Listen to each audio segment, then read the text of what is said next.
This meeting is being recorded. Ooh. I haven't been on that end. Okay.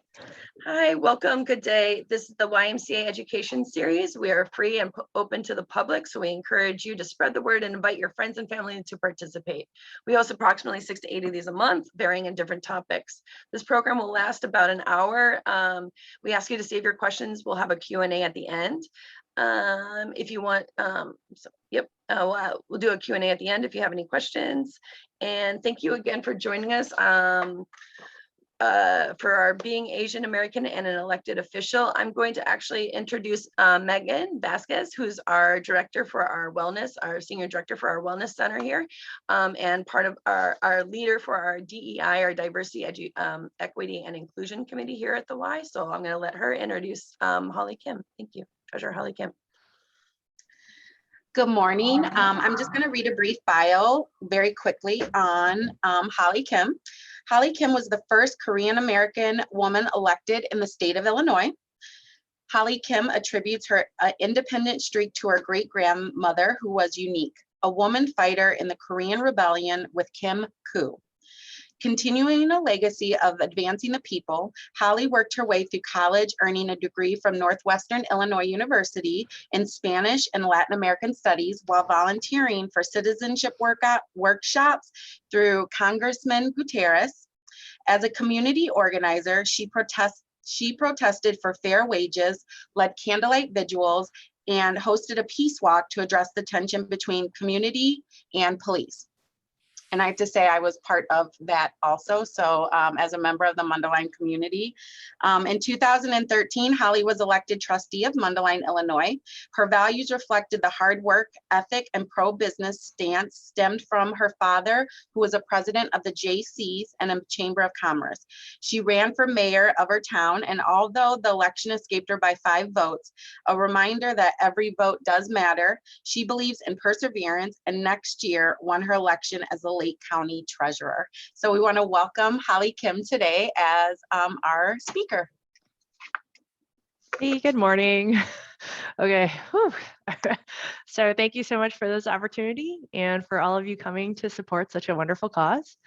So I am Holly Kim, the Lake County Treasurer, and I'm here today to talk about my story about being an elected official and Asian American. It is Asian American Pacific Islander History Month, and it is Mental Health Awareness Month. So I'm very glad to be your intersecting ambassador for both today. So in 2018, I ran for and successfully won this seat for Lake County Treasurer, becoming the highest level elected Korean American in Illinois. And I've had tremendous help along the way, and I'm sharing with you some of my experiences, none of which I take for granted. I made sure to spend all night typing it all up so I don't forget anything. So I just wanted to share my screen. I don't have a lot of slides, but I have a few pictures. So I'm going to share this with you. So I guess you could say being a civic fighter runs in my blood. My great-grandmother, Shin Jung-suk, was the first female freedom fighter in the Korean Liberation Army. This is her right here with the glasses in the middle. She was a spy that brought messages back and forth through China to Korea, and she was also the secretary and treasurer to General Kim Koo, who's this man in the back, black on the front row, and he would go on to be the 6th provincial president of Korea. So at the time, she sacrificed being a mother and a wife for national independence, leaving her son with grandparents. Both her and her husband went to fight for their country. I can only imagine the danger she faced in her service to her country. And I heard she wrote back a letter once a year. This is what my grandpa told me. And that when liberation happened, she was finally able to go home, and that she and my grandpa hugged and cried for 2 hours. It like makes me watery-eyed just remembering my grandpa talk about that. Currently, she rests in Daejeon National Cemetery, which is Korea's equivalent to Arlington National. I also have a photo of my great grandpa who was arrested for protesting. There's that handsome devil right there. And so I guess you could say it runs in my veins. And if only my great grandparents knew the legacy that they left behind, because they had no idea. Here is a picture of, where did it go? I have a, oh, well, I'll pull it up later then. But I had a picture of a bust that they have for her in her memory. Let me turn off the share screen. Stop share. Okay, and we're back over this way. So many years later, her granddaughter, which is my mom, would immigrate to the United States. So she and her family left behind their home, their country, relatives, friends, language, food, and culture, and they came to a foreign land. My family's story of immigration is not unlike countless many others here, especially here in the Chicagoland area. So they knew the difficulties of establishing themselves in a new land, learning to speak the language, and yet they did it anyway. I would say all these immigrants are trailblazers for themselves and their children, and for their generations to come. So my dad's first job was at a gas station, and my mom's was at a hamburger shop. And growing up, oh my God, she would tell me stories about the special sauce that everyone loved at the hamburger shop. And that special sauce appeared at our table with boiled broccoli, boiled cauliflower, boiled cabbage. And in junior high, I saw her make it and realized it was just ketchup and mayonnaise mixed together. And I was like, oh my God, she was so proud of it. And to be honest, it's delicious. So it was about the time, I'd say, like going back, when my mom worked at a factory that she had me. And this was back in the 80s. So in order to survive, she went back to work, but she would take breaks into the bathroom to pump milk to feed me. And she tells me this story of how she was fired for taking those breaks. And honestly, that's how things were just back then. So in 1985, when I was about 5 years old, my parents were able to start their own business, and they opened a copy machine sales and repair shop in Chicago on Lawrence Avenue. Back then, the thriving Koreatown. According to Forbes magazine, immigrants form 25% of new businesses in the US. And the reason why, I can tell you, is earning power. If you can't speak English, you're really limited on the jobs you can apply for, but the earning cap is blown off with a small business ownership. So that's why, from about 1980s to 2000s, you saw lots of Korean business owners with dry cleaners, restaurants, liquor stores, 7 days a week. You even see it on Netflix with Kim's Convenience. So many relatable things on that show. I highly recommend it. I recall that there were many days when my dad would leave before I woke up and come home after I went to sleep. And my parents did work those long hours. But despite this, what I distinctly remember is they still found time to give back to the community. So my dad, he became a prominent figure. He was president of the Chamber of Commerce and the Korean JCs, which is just like the JCs chapter in every town. You volunteer at everything. So we engage in civic service by attending their picnics, hosting fundraisers, walking parades. My family time spent with my parents was basically during those community service events. So I would say my early childhood with school was a mix of my mom trying to be a Korean tiger mom and myself refusing all of it. I remember at a very young age, my mom trying to make me do math after dinner. And it was a horrible experience every time. Like one time I remember I was just like, I don't want to do this. I can't do it. Like I was so sleepy, I started crying. And I don't think we continued after that. When I was in kindergarten, our first grade, I don't remember, but it was at Walt Disney Magnet School in Chicago. And my mom signed me up for violin. Listen, there's plenty of people out there who love violin. Violin's great. I just hated it. And my fingers hated it. And I didn't like the violin sounds. There was a lot about it that I personally didn't like. And there's this one part of it's called E-song, and it's like a beginner song for kids that I would gloriously screw up every single time I practice. And so along comes the day for the concert, and I'm in this field of kids on the stage playing E-song, and then like sure enough, I get to that part. At this point, it's all mental, right? And I screw up that part, and it hits me in a moment of 5-year-old realization. I'm surrounded by kids. Nobody actually can tell if I'm playing it or not. Like I should just let it go, right? Like if I would have just stopped there, it would have been great. But my brain then went on, I could play like a concert violinist and no one could tell whether I was or wasn't playing. So now they're on hot cross buns and everyone's like, and there's me going da, da, da, da, da, da, da, da, da, with the bow.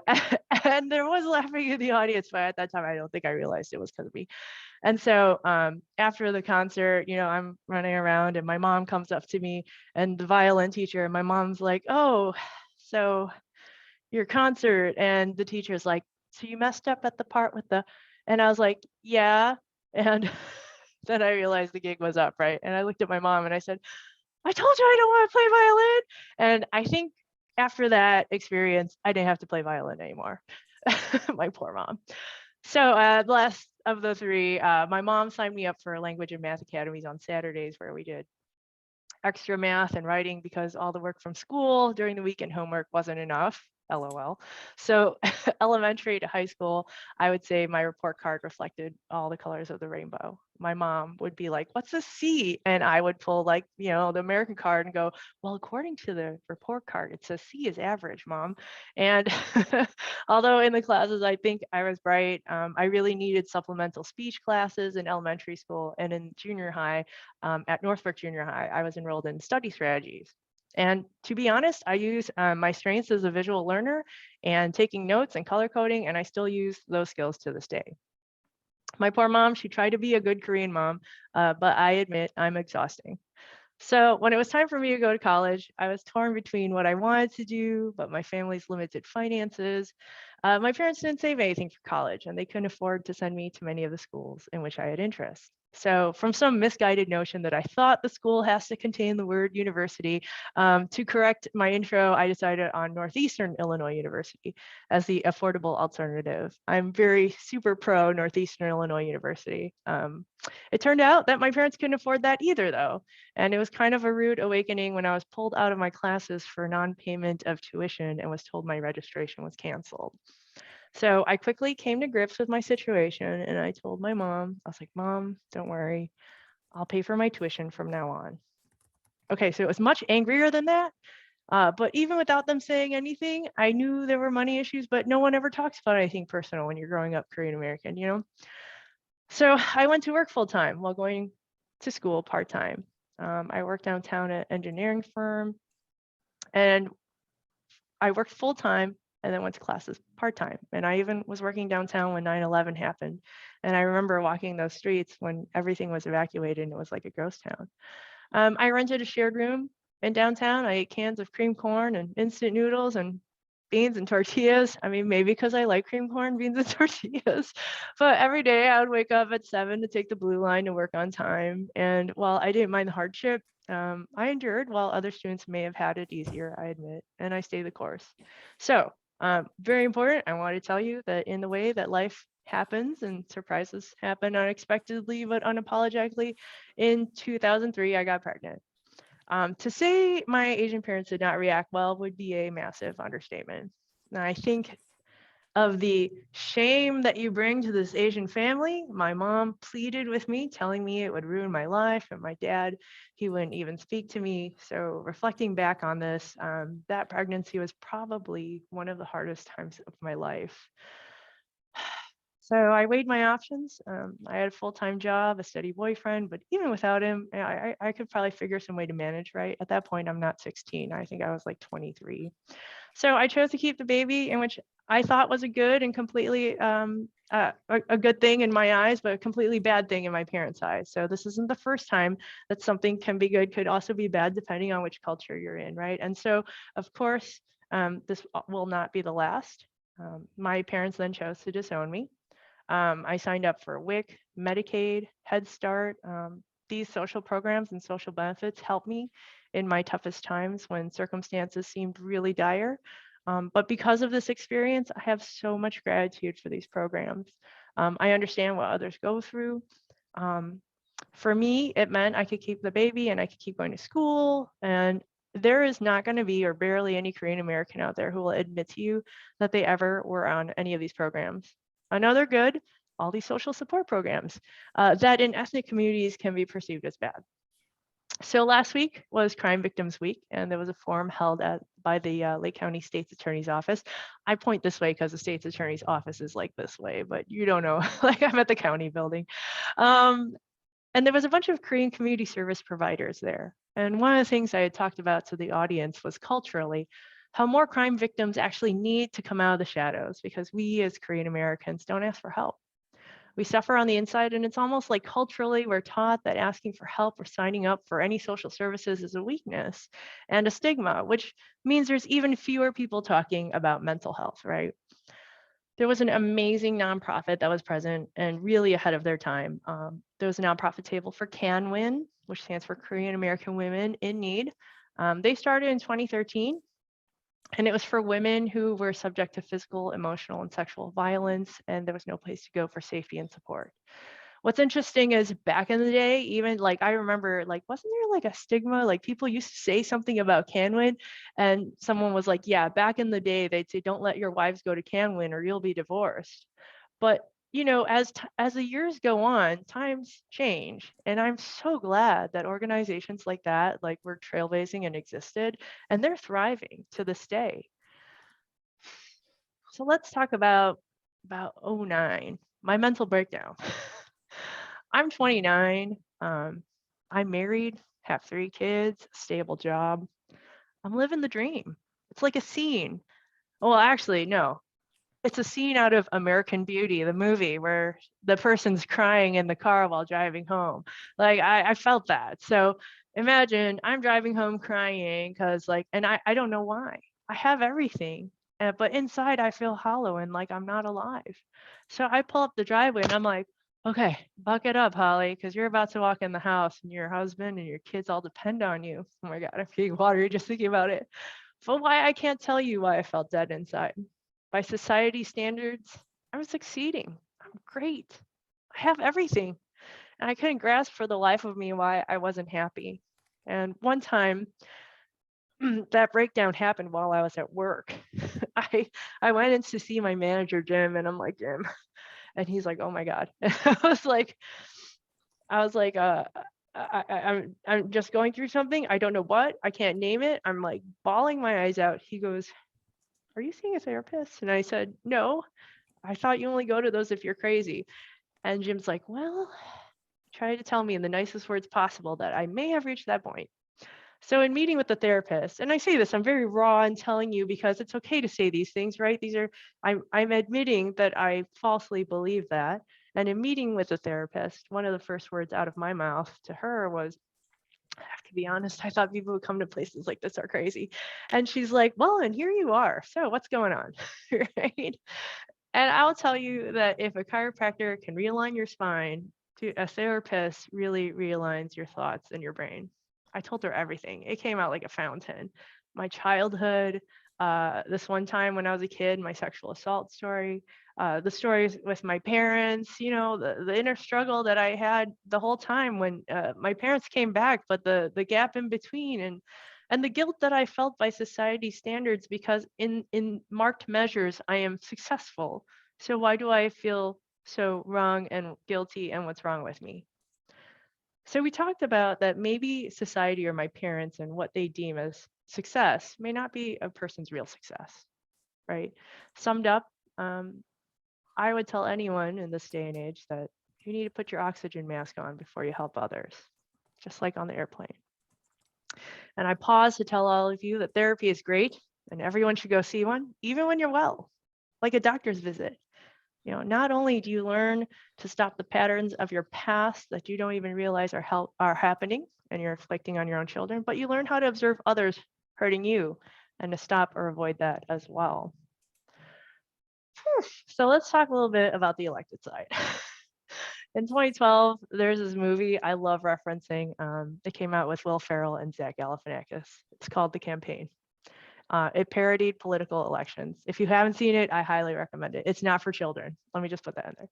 Politics was probably the last thing on my mind for anything I could have done in my life. I started to attend local village board meetings, and that was my introduction to local politics. I witnessed things like the village board deciding fates of businesses, and it reminded me of the ones my parents operated. I saw them renew garbage contracts, stuff to keep the lights on, snow plowed. But one day I witnessed the village board deny a liquor permit. And it was to this Indian immigrant-owned convenience store. He already purchased the place, he remodeled it, everything was very nice looking. And when he was denied his liquor license, it was because the reasoning that one of the board members gave was that the location was too close to the high school. I'm sitting in the audience and I turn to my friend and I go, the CVS across the street is actually closer to the high school. So it didn't make sense to me, but what it resonated in me was it kind of reminded me of when my own parents, who are ethnic business owners, ran into zoning issues. And so all those months that they were maneuvering the system was lost money. And in this case, these people remodeled and they're paying monthly on a place that's a half of a convenience store right now, just the snacks. So at another meeting, someone wanted to open a restaurant in town, and during a break, a different board member said, I don't know if I'd eat at that restaurant, and I'm not sure if it's the best for our town. And so I felt there were clearly personal biases at play rather than looking after, what anyone in town would want to eat. Anyway, I turned to my friend and I said, I would totally eat there. And I go, and then my mind explosion happened of like, this is a numbers game. And if you and I were on the board, and we just vote yes on every business, like we'd fill all these empty storefronts. So we went out for a beer and we clanked our glasses and said like, yeah, we'll run for office. And that's like literally it. People always think there's some sort of glorified like championing. They go, oh, did you study political science? I'm like, no, not really. So I said to him, I go, I think we're supposed to do X, Y, and Z because I saw it in the movie The Campaign, right? So then we were armed with our literature and we started hitting the doors. My message resonated with the voters, and in 2013, I did wind up winning that election for village trustee. And being on the village board opened my eyes to lots of things, right? You get to see how the sausage is made. I was invited for coffee so many times from senior board members trying to sway my vote. And I'd say, well, thank you for your thoughts and I'll take it into consideration. But I'm going to ultimately vote whichever way I want. I'll think about it, right? So I didn't really tell them which way I was voting. I may have been an idealist, but I believed I was there to represent the voiceless. And so there came occasionally in my time on the village board where it was the intersection of crossroads where my Koreanism was brought in. I just don't expect it, and it comes out of nowhere sometimes. And I'm like, oh yeah, that's right, because I'm Korean, right? So one example I can give is actually there was a Korean business owner that came in, and it was for a sign grant that we have a sign grant program in our village where we'll pay for half of your sign if you're going to update it, which is great. Usually in the packet presented to us by the planning and zoning, there's like dollar amounts tied to 3 different designs. We get to look at it, and I'd say almost 100% of the time we vote yes. So anyway, this time the packet comes, there's 3 graphics and there's no dollar amounts tied to it. So I said to our planning zoning person, I was like, is this there's no dollar amounts here. Which one is the one that the business owner would prefer? And the business owner was in the audience and they said the 3rd one. And I said, okay. And it had like the most graphical elements on it. I go, is it the most expensive one? Like, cause I don't have any prices. They got very, very offended as a Korean business owner. And they just said, it's not expensive. I looked at the planning zoning person and I realized that maybe there might be a language barrier here, but ultimately, no matter what, I was going to vote yes. I'm willing to pay half of their sign. So I said, don't worry about it. I vote yes on it, whichever design they want to pick. And then planning and zoning also apologized that usually they put the prices and this time they forgot. So I had a friend go to that nail salon with like a Holly Kim shirt, and she took one look at it and said, that Holly Kim is so disrespectful because Koreans, we never talk about money. And when my friend told me about this while we're hanging out for girls' night, I'm like, all we're going to talk about is money when you're coming for a sign grant. And like, I don't understand what else I was supposed to, and I'm like, oh, but it's okay. Like, not everyone knows how to maneuver like government stuff, right? It's very nerve wracking when you have to go to a board meeting. I tell this story to my mom, who's also, old school Korean. And my mom's like, Holly, maybe you need to stop by her place and bring her a cake. I'm like, Mom, I'm not going to bring her a cake. And she's like, it would go a long ways if you brought her a cake. And I was like, this is, really the one foot in each boat that I have to like survive with all the time. The other time was, to this day, I haven't bought a cake. Okay. But I go there to get my nails done a lot. So I feel like this has come full circle just fine. On the non-Korean side, one time during public commentary, there was someone who made a comment and it was like part of a long thing they were saying, but they said, blah, blah, and like saying that Holly Kim is a North Korean spy. And I was listening along, but that moment just hit me and I was like, huh? And then the gears slowly turned and I go, oh, it's because I'm Korean. So, all that to say, in 2017, I decided to run for mayor. And the thing about campaigning for office is, I will tell you, as a great philosopher once said, the hater's going to hate. So there's no short supply of wait your turn or you're not experienced enough. And it's always in my mind, kind of like that scene in the Cinderella movie where she wants to go to the ball and she has this cute dress that was made by the birds and the mice. And hey, too, I also want to run for office. And they tear her dress apart. My pearls, my sash, you're not experienced enough. Wait your turn. Like, so by now, as you know, I've lived through a lot.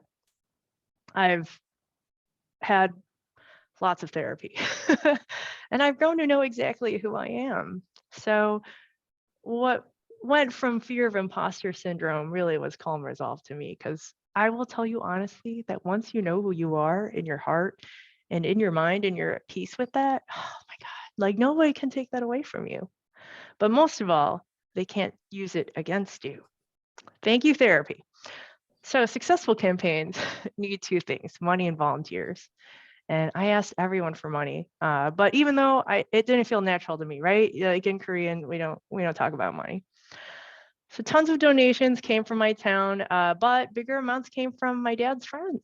Back in the time where my father was president of the chamber, these business owners see me grow up. They saw me volunteer with them, walk parades, do all that stuff. And they told me after I decided to run for mayor, they said, "We support you, Mr. Kim's daughter. You're like our own daughter." And there was even this little Korean grandpa who said to me, "I've always wanted to run for office, but my English, it was not so good. And now my back hurts, my eyes are weak. It's too late for me. But through you, I can live the dream." And he gave me $5. But I'll remember that $5 probably for the rest of my life. So there was a post in a local Facebook group, right? And this is another crossroads of kind of being in the elected realm and Korean American, but there was a trustee that referred to my campaign funds as Korean money. So for the record, all your campaign contributions have to be US dollar.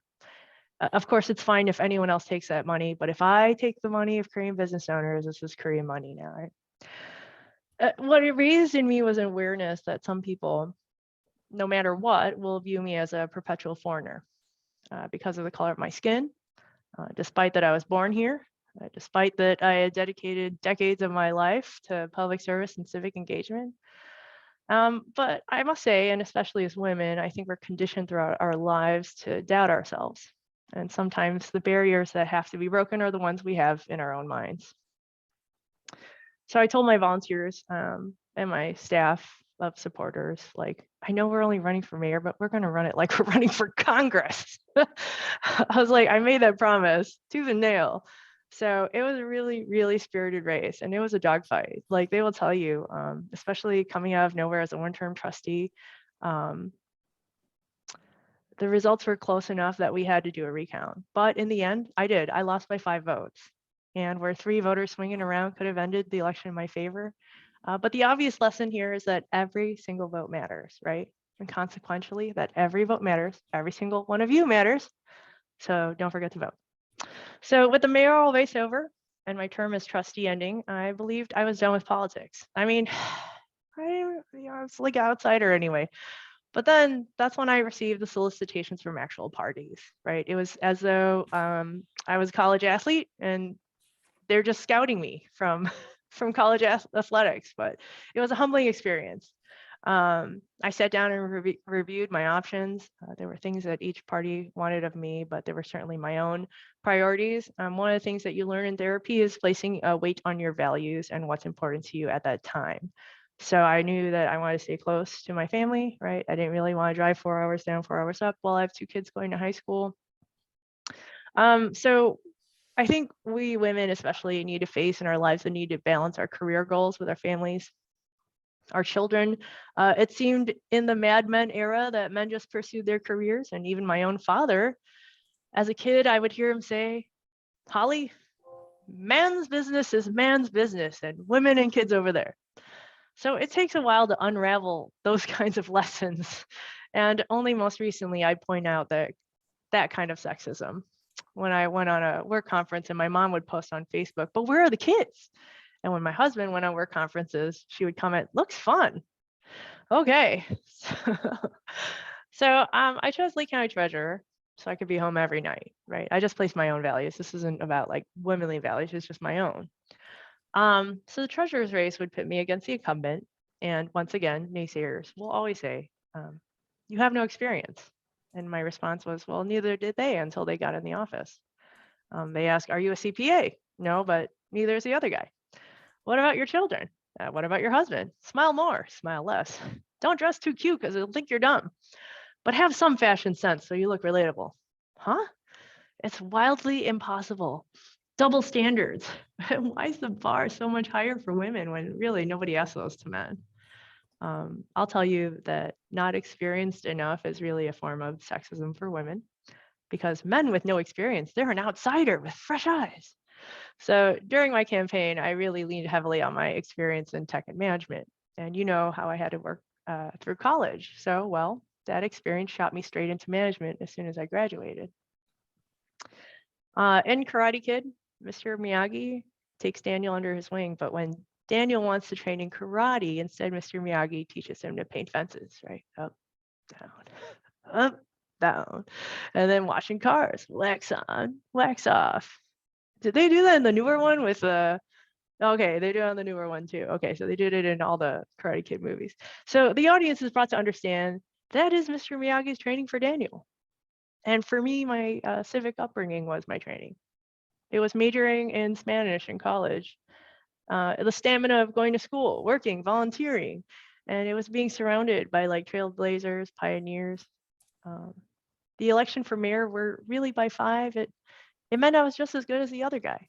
And looking back, it had turned me into one hell of a public servant. And I won this election by 21,000 votes. So every day is a challenge, but in a crazy and amazing way, I truly feel like I'm where I'm supposed to be at this moment. So maybe you were meant to hear this message today. You who have lived through so much, and yet your passion flows through you to serve and give to others. It's being civic, it's being selfless, and it's truly a gift. So let's see. 1, we've covered mental health. Everyone get a therapist. You'll thank me later. 2, we've covered the Asian part. And 3, being an elected official. So thank you everyone for hearing my story today. And be sure to throw whatever questions you want into the chat and we'll moderate them in. Thank you. That was a really cool talk.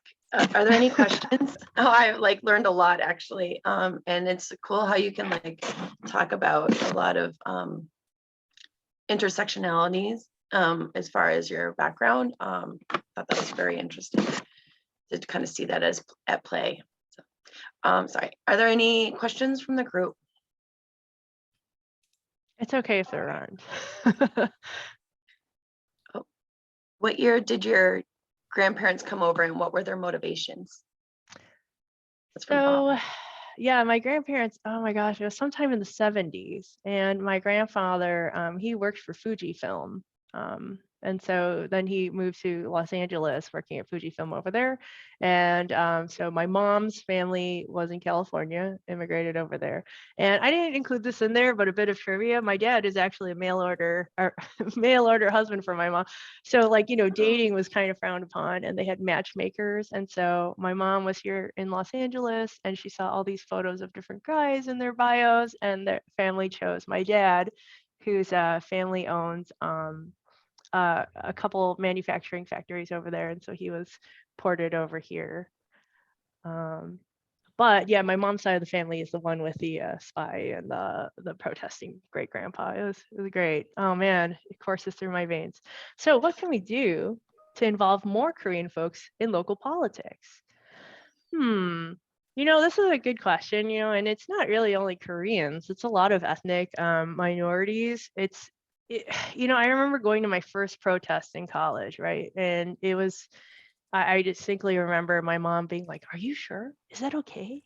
Be careful, Holly, because back in the old country, people would get arrested, they get beaten up, and I was like, yeah, Mom, it's no big deal. It's a bunch of us carrying signs. And so I didn't understand that frame of reference back then.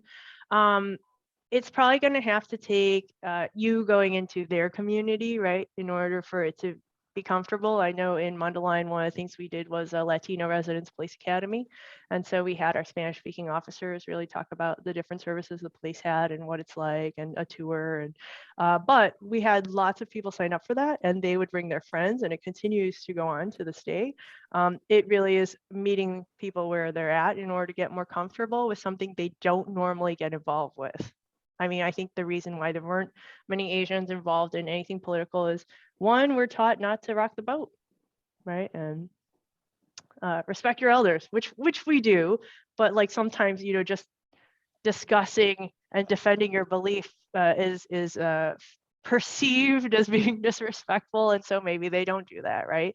But it's like a thing we have to toe into. And when I do visit like Korean radio shows and talk a little bit about what the office does, and I tell them about, you know, having a rainbow of colors on my report card, and telling any Korean parents who are listening, hey, your kid might be in politics someday. And that's okay. Like, that's an option, right? Like, we need people who can connect with the community.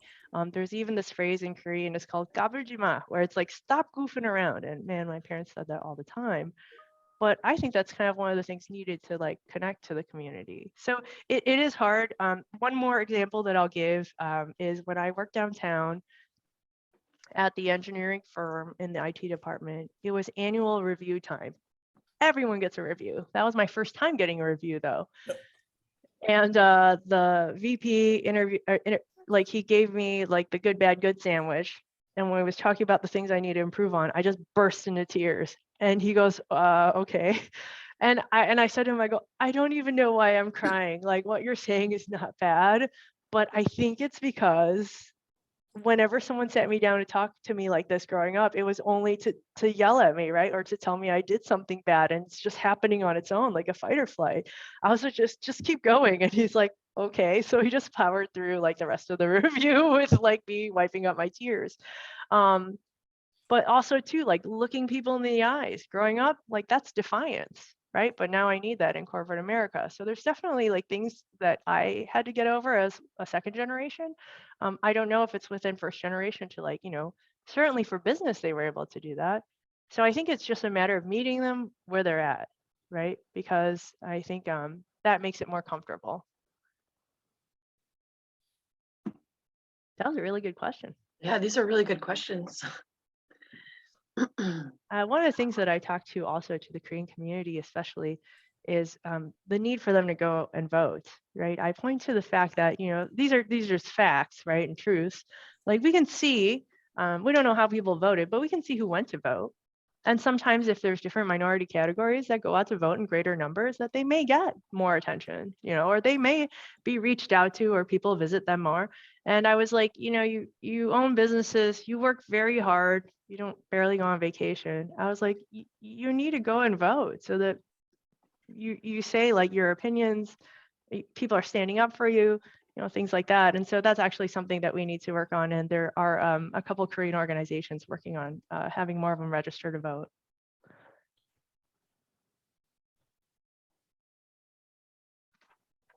Okay. Awesome.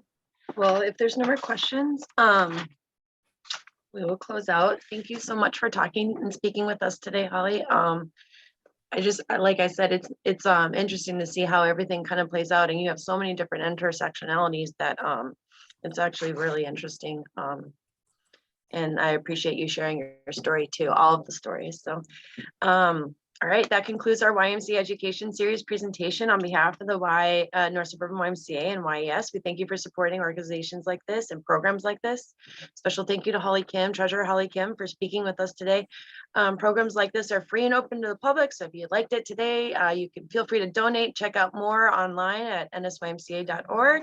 Our next presentation will be actually tomorrow at 9:15. We're talking about the ins and outs of Medicaid and what to watch out for. So we'll see you then. Otherwise, we'll see you sometime soon. So thank you so much today and have a great day. Thank you. Thanks again. for having me. Thank you. Thank you, Megan. Bye. Thank you. Thank you.